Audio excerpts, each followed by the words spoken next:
essa pessoa estava falando numa entrevista que muita gente, no tratamento dos dados das pessoas, está captando, através da biometria, através de algumas outras formas, captando dados sensíveis dos seus clientes, dos seus pacientes, e que isso pode ser muito perigoso para o seu negócio, para a sua atuação.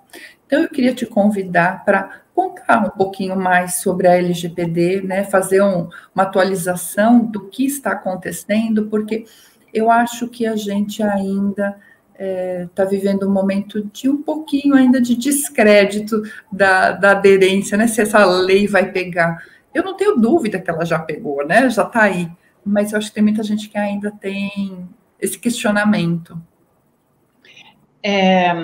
A semana retrasada, eu fiz na verdade foi um webinar junto com uma amiga portuguesa, que é professora em Coimbra e também especialista em proteção de dados, e nós estávamos comparando penalidades que já ocorreram no Brasil com penalidades que já ocorreram na Europa. E aí, um amigo que não é uma pessoa que não tem informação nessa área de proteção de dados, pelo contrário, ele tem bastante, mas ele falou assim, mas espera aí, se sequer, né, nós temos aí uma Autoridade Nacional de Proteção de Dados estruturada para fiscalizar, como é que você já tem um histórico de penalidades para poder apresentar no webinar? Eu falei, então, aí é que é interessante, Cris, a gente realmente não tem, nesse momento, embora esteja vigente, tem um mosquitinho aqui, nesse momento, embora a lei esteja totalmente vigente, inclusive em relação à penalidade, de fato, nós não temos uma penalidade por parte da Autoridade Nacional de Proteção de Dados para exemplificar. Só que existe todo um arcabouço jurídico já existente para penalizar quem o judiciário quiser, né? Então, há órgãos de defesa do consumidor, e aí nós temos o IDEC atuando muito forte, os PROCONs, nós temos o Ministério Público Federal, o Ministério Público do Distrito Federal e Territórios atuando muito forte, com um conhecimento profundo, principalmente em relação ao GDPR, que é o Regulamento Geral Europeu, né, e trazendo a cultura que já lá tem 2 anos, né, de aplicação da lei, para esse momento nosso de iniciação de aplicação dessa lei, que é espelhada no Regulamento Geral Europeu, naquilo que se refere à proteção de dados. E aí, eu acho que é importante para quem não entende ainda, né, eu imagino que há pessoas que conheçam muito bem a lei, que estão aqui conosco, e outras que acham que é só mais uma lei e que não vai impactar no seu negócio. Então, é importante que a gente entenda que na área de saúde, nós todos que trabalham com saúde, necessariamente, vão trabalhar com dados sensíveis.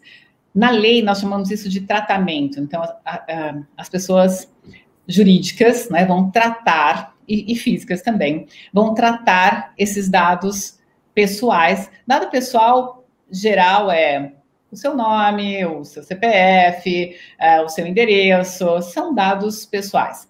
Existem dados pessoais que são chamados de sensíveis. Por que eles são sensíveis? Porque eles ganham uma importância maior para a lei, eles precisam ser tratados de uma maneira diferenciada, porque eles podem potencialmente causar, né, trazer como dano discriminação ou segregação ao chamado titular. Todos nós somos titulares. Uma coisa, Cris, é realmente o meu CPF ser divulgado pelo Serasa, pela Claro, pela Netshoes, pelo Facebook. Nós temos vários exemplos aí de vazamentos. Outra coisa é meu prontuário clínico da minha ginecologista, né, ser divulgado. Outra coisa é eu ser um paciente psiquiátrico e um hacker entrar em contato comigo para dizer que vai revelar para as pessoas da minha família, né, aquilo que ele leu lá no meu prontuário e que eu revelei para o psiquiatra.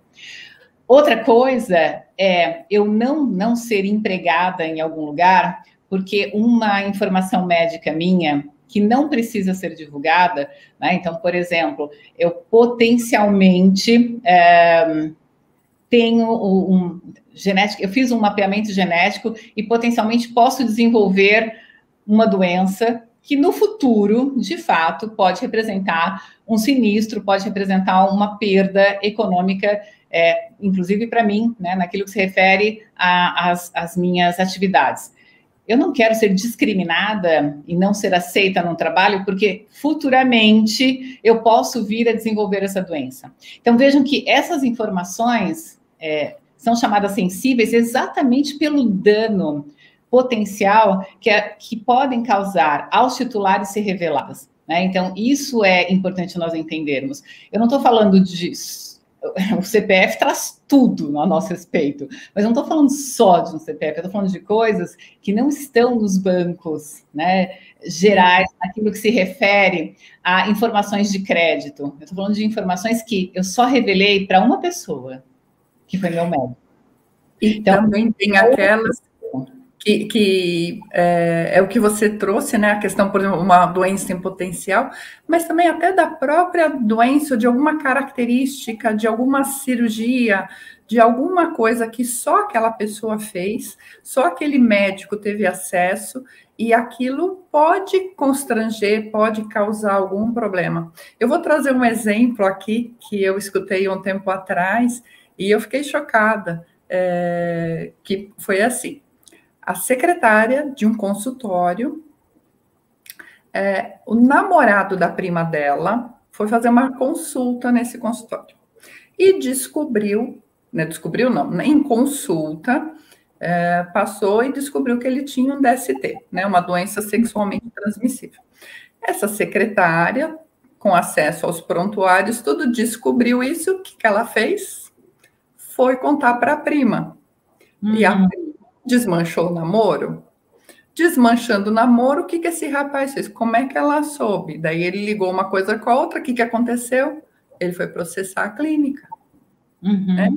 Por quê? Porque aquela secretária não foi orientada, não assinou provavelmente um termo ali de confidencialidade, enfim, não soube tratar os dados que ela jamais podia compartilhar com ninguém, né? E causou um dano muito sério, né? Ô, Cris, eu já tive caso de jogador de futebol que foi atendido em clínica, uma clínica de um ortopedista super famoso, e um funcionário tirou foto junto com esse jogador e publicou essa foto nas redes sociais dele. Como era foto de um jogador famoso, rapidamente essa foto se espalhou e ele estava para ser contratado por um clube. Mas aí, como ele estava fazendo um tratamento, né, e aí se falou, né, ou ele falou no post até, que era um paciente do doutor que foi lá para tratar uma lesão, ele até contou, claro que não com detalhes nem nada disso, esse profissional, jogador de futebol, perdeu um contrato. Então, é muito interessante a gente entender que os danos que potencialmente podem ser causados, né?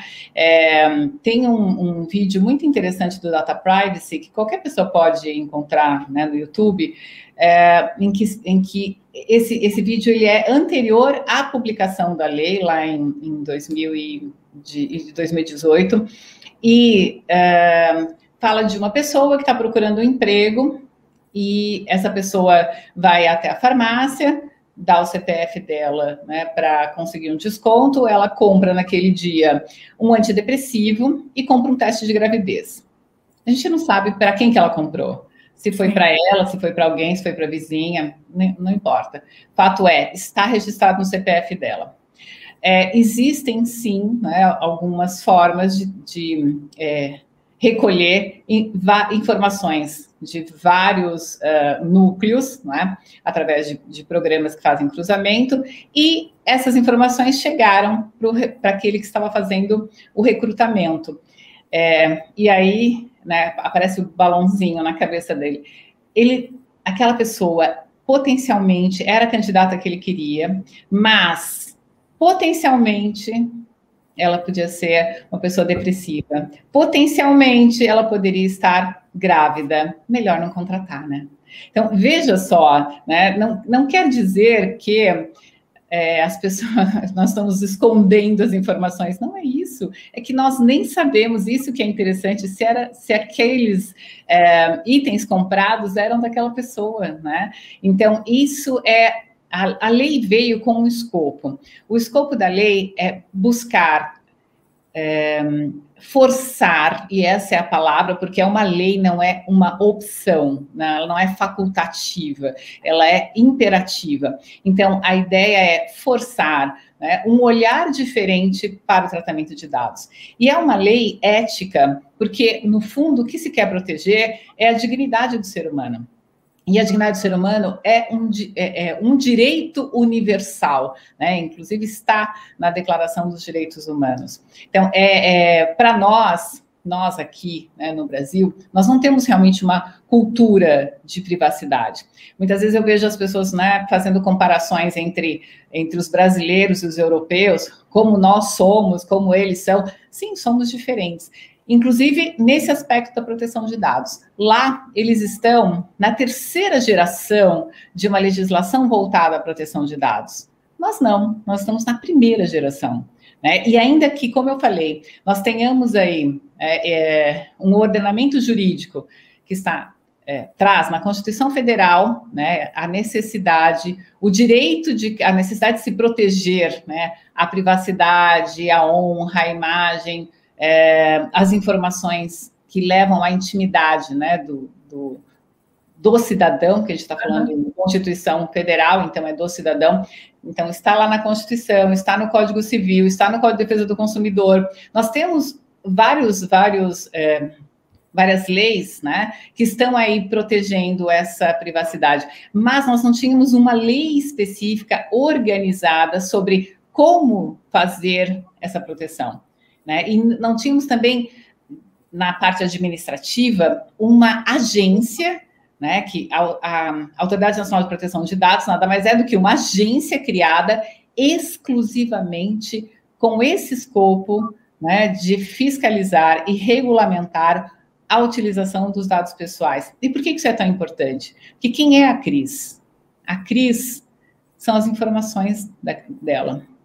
Aquilo que, né, são seus dados. Quem é a Sandra? São meus dados, né? Então, vocês já viram um filme em que está tendo uma perseguição de alguém que dentro do governo descobriu alguma coisa, né? E aí vai alguém lá no sistema e apaga as informações daquela pessoa que sabe algo muito importante, que vai revelar algo do governo, aí vai alguém, apaga e coloca que a pessoa é procurada, deixa a pessoa sem cartão de crédito, né? Muda a cara, muda o nome. Isso pode acontecer? Pode, né? E tanto pode acontecer que se criam perfis fakes, tanto pode acontecer que as pessoas estão dando dinheiro para quem não conhecem, né? Porque com base em dados, você cria uma outra realidade. Tanto pode acontecer, quer dizer, é tão perigoso o que se pode fazer com dados, que nós tivemos isso, né, não é teoria da conspiração, um presidente eleito nos Estados Unidos em razão de fake news. Não que ele não vou discutir se ele merecia, se ele não merecia, não vou discutir nada disso. Fato é, através de fake news, né, nós tivemos eleitores que olharam para ele que não olhariam. Então, é possível hoje criar uma guerra, né, botando informações falsas dentro da rede. Então, eu começo a alimentar, né, a rede com informações que parecem ser verdadeiras, as pessoas começam a se questionar e, de repente, você tem até um bairro brigando com outro bairro sem que haja qualquer fundamento.